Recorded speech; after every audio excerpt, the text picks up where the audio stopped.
नमस्कार दोस्तों, आप सभी का स्वागत है आपके अपने YouTube चैनल इंडियन कल्चर में।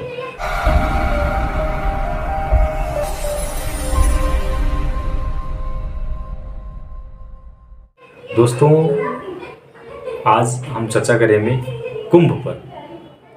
प्रयागराज का महाकुंभ जो चल रहा, कुंभ मेले का ऐतिहासिक और पौराणिक संदर्भ में हम बातें करें तो कुंभ मेले का आयोजन समुद्र मंथन से जुड़ी एक प्रमुख हिंदू पौराणिक कथा से संबंधित है। समुद्र मंथन के दौरान देवता और राक्षसों ने अमृत कलश प्राप्त करने के लिए मिलकर समुद्र मंथन किया था। इस मंथन से अमृत की कलश सहित कई अन्य दिव्य वस्तुएं प्राप्त हुई। इसके बाद अमृत का युद्ध देवता और राक्षसों के बीच हुआ। इसके दौरान अमृत की कुछ बूंदें 4 स्थानों में प्रयागराज, हरिद्वार, उज्जैन और नासिक पर गिरी। इन स्थानों को पवित्र माना गया और यह 12 वर्षों में कुंभ मेला आयोजित करने की परंपरा शुरू हुई। एक पौराणिक कथा कुंभ मेले की धार्मिक महिमा को स्थापित करती है और इसे पापों से मुक्त, पुण्य की प्राप्ति और मोक्ष के साधन के रूप में प्रतिष्ठित करती है। दोस्तों, हिंदू धर्म में विश्वास है कि कुंभ मेला में भाग लेने से जीवन के सारे पाप समाप्त हो जाते हैं और व्यक्ति को एक मोक्ष की ओर ले जाता है। प्रयागराज कुंभ मेला आयोजन स्थल, उसके महत्व पर अगर हम चर्चा करें तो प्रयागराज जो पूर्व में इलाहाबाद हुआ करता था दोस्तों, अभी भी इलाहाबाद के नाम से लोग जानते हैं। आगे भी प्रयागराज हो गया, यूपी गवर्नमेंट ने इसका नाम फिर से प्रयागराज रख दिया। प्रयागराज में कुंभ मेला विशेष रूप से महत्वपूर्ण है क्योंकि इसमें त्रिवेणी जो संगम स्थित है, इसलिए इसका बहुत ज़्यादा महत्व हो जाता है। यहाँ गंगा, यमुना और सरस्वती नदियाँ मिलती हैं। त्रिवेणी संगम हिंदू धर्म में अत्यधिक पवित्र माना जाता है और इसे तीर्थराज मतलब तीर्थों का राजा कहा जाता है प्रयागराज को। दोस्तों, इस स्थान पर स्नान करने के बाद व्यक्ति के पाप समाप्त हो जाते हैं और पुण्य की ओर चले जाते हैं, मतलब पुण्य की प्राप्ति हो जाती है। दोस्तों, प्रयागराज में कुंभ मेले का आयोजन विशाल स्तर पर होता है और यहाँ मेला न केवल धार्मिक दृष्टिकोण से महत्वपूर्ण है बल्कि यह भारतीय समाज की एकता, विविधता को भी प्रदर्शित करता है। लाखों श्रद्धालु, साधु संत, अन्य भक्तगण यहाँ आते हैं और अपने धार्मिक कर्तव्यों का पालन करते हैं। इस आयोजन में भाग लेने वाले लोग यह विश्वास रखते हैं कि संगम में स्नान करने से उनके जीवन के सारे पाप धुल जाएंगे और उनको भगवान की प्राप्ति हो जाएगी, मतलब भगवान को आशीर्वाद प्राप्त हो जाएगा। कुंभ मेला में आयोजन की प्रक्रिया क्या है दोस्तों? अभी डिजिटल कुंभ है, महाकुंभ है। 144 सालों के बाद जो अभी इलाहाबाद में प्रयागराज में कुंभ चल रहा, उसकी आयोजन की प्रक्रिया क्या होती है कुंभ मेले की? दोस्तों, अगर इस पर चर्चा करें तो कुंभ मेले का आयोजन एक बड़े स्तर पर किया जाता है। इसमें महीनों पहले से तैयारियां की शुरू की जाती हैं। मेले के लिए एक अस्थायी शहर का निर्माण किया जाता है। दोस्तों, उसे सितारों का शहर कहता है। टिमटिमाता सितारों का शहर दिखता है। यहाँ अस्थायी मंदिर, आवास, चिकित्सा केंद्र, शौचालय, पानी की आपूर्ति, खाने पीने की दुकानें बनाई जाती हैं। इस आयोजन में लाखों लोग शामिल होते हैं और प्रशासन का सुरक्षा, यातायात, अन्य सुविधाओं का भी विशेष ध्यान रखना पड़ता है। प्रयागराज कुंभ मेले के आयोजन में सरकार, विभिन्न संगठनों को महत्वपूर्ण योगदान होता है। प्रशासन कुंभ मेले के दौरान सुरक्षा और व्यवस्था बनाए रखने के लिए बड़े पैमाने पर पुलिस, अर्धसैनिक बलों की तैनाती करता है। साथ में मेला स्थल पर निगरानी के लिए सीसीटीवी कैमरे, ड्रोन, अब तो डिजिटल ज़माना है, डिजिटल कुंभ है, तो ये सब तो हालांकि पहले भी होता था, बट इनसे निगरानी की जाती है। मेले में किसी तरीके से भगदड़ ना हो जाए और चकाचौंध प्रशासन की सारी व्यवस्थाएं देखने के लिए ड्रोन का इस्तेमाल किया जाता है। मेले के दौरान स्वास्थ्य सुविधाओं के लिए एम्बुलेंस की व्यवस्थाएं होती हैं। इसमें अस्थायी अस्पताल होते हैं, चिकित्सक कैंप होते हैं, ये सारी विशेष व्यवस्थाएं होती हैं।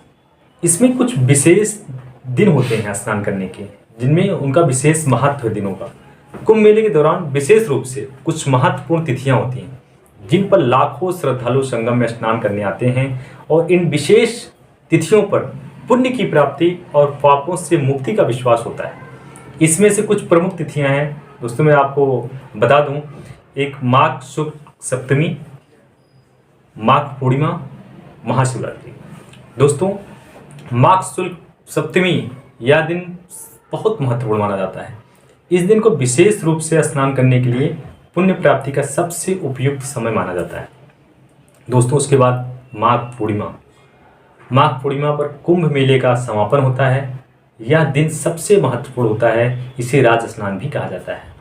दोस्तों, महाशिवरात्रि उसके बाद, ये तो सबको पता होगा, बम बम भोले का दिन होता है। यह दिन विशेष रूप से शिव भक्तों के लिए पवित्र होता है। यह दिन में बड़ी संख्या में लोग संगम में स्नान करते हैं।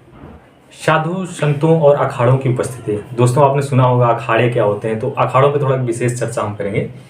कुंभ मेला में साधु संतों और विशेष रूप से नागा साधुओं की उपस्थिति का अत्यधिक महत्व है।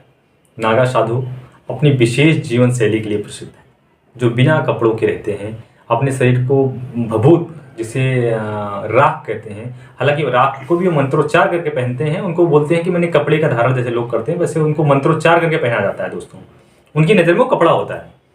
ये साधु कुंभ मेले में अपने आध्यात्मिक और साधना अनुभवों को साझा करते हैं। कुंभ मेले में इन साधु संतों द्वारा किए जाने वाले धार्मिक अनुष्ठान, ध्यान, यज्ञ, भजन, कीर्तन श्रद्धालुओं के लिए एक गहरी आध्यात्मिक प्रेरणा का स्रोत होते हैं। साधु संतों के अखाड़ों में अखाड़े कुंभ मेले का एक महत्वपूर्ण हिस्सा होता है। ये अखाड़े विशेष रूप से संगठित होते हैं और एक अखाड़े के प्रमुख अपने अनुयायी जो होते हैं उनके साथ कुंभ मेले में शामिल होते हैं। इन अखाड़ों के प्रमुख साधु कुंभ के दौरान अपने अनुयायियों को धार्मिक उपदेश और साधना का मार्गदर्शन देते हैं। यह कुंभ मेला एक बड़ा धार्मिक सम्मेलन बन जाता है, जिसमें लाखों लोग अपनी श्रद्धा और आस्था को व्यक्त करने के लिए आते हैं। दोस्तों, सांस्कृतिक और सामाजिक प्रभाव क्या पड़ता है? कुंभ मेले न केवल एक धार्मिक आयोजन है, बल्कि यह भारतीय संस्कृति और समाज का एक महत्वपूर्ण हिस्सा है। मेले में भारतीय शास्त्रीय संगीत, नृत्य, लोक कला, अन्य सांस्कृतिक कार्यक्रम आयोजित होते हैं, जो भारतीय संस्कृति की समृद्धता को प्रदर्शित करते हैं। इन सांस्कृतिक कार्यक्रमों में भारतीय नृत्यों जैसे भरतनाट्यम, कथक, ओडिसी, संगीत के अन्य विभिन्न क्षेत्र होते हैं, वो सब शामिल होते हैं। उनके अलावा भारतीय हस्तशिल्प और कला के क्षेत्रों में भी प्रदर्शन बहुत ही गहरा अच्छा किया जाता है। दोस्तों, कुंभ मेले का आयोजन भारतीय समाज में एकता, भाईचारे और सांप्रदायिक सद्भाव का प्रतीक है। यहाँ विभिन्न धार्मिक पृष्ठभूमियों से, संस्कृतियों और जातियों के लोग एकत्र होते हैं। यहाँ एक धार्मिक अनुष्ठान में भाग लेते हैं और आयोजन को भारत की सांस्कृतिक विविधता और सामाजिक सरसता का अद्वितीय उदाहरण है। इसे अगर वैश्विक ग्लोबल लेवल पर अगर समझें, वैश्विक जो महत्व है, तो कुंभ मेले का वैश्विक महत्व भी अत्यधिक बढ़ चुका है। यह आयोजन न केवल भारत के लोग बल्कि पूरी दुनिया में श्रद्धालुओं और पर्यटकों को आकर्षित करता है। कुंभ मेले में भाग लेने के लिए दुनिया भर से लोग आते हैं। यहाँ का आयोजन भारतीय धार्मिक परंपराओं और संस्कृति का वैश्विक स्तर पर प्रस्तुत करने का एक महत्वपूर्ण मंच बन गया है। दोस्तों, संयुक्त राष्ट्र संघ ने 2017 में कुंभ मेला को मानवता की अमूर्त सांस्कृतिक धरोहर के रूप में मान्यता दी, जो इसकी वैश्विक महत्वता और स्पष्ट करता है। इसके अलावा मीडिया और अन्य अंतर्राष्ट्रीय संगठनों द्वारा भी कुंभ मेले को बड़े पैमाने पर कवर किया जाता है, जो उनके महत्व को और भी व्यापक रूप से प्रस्तुत करता है।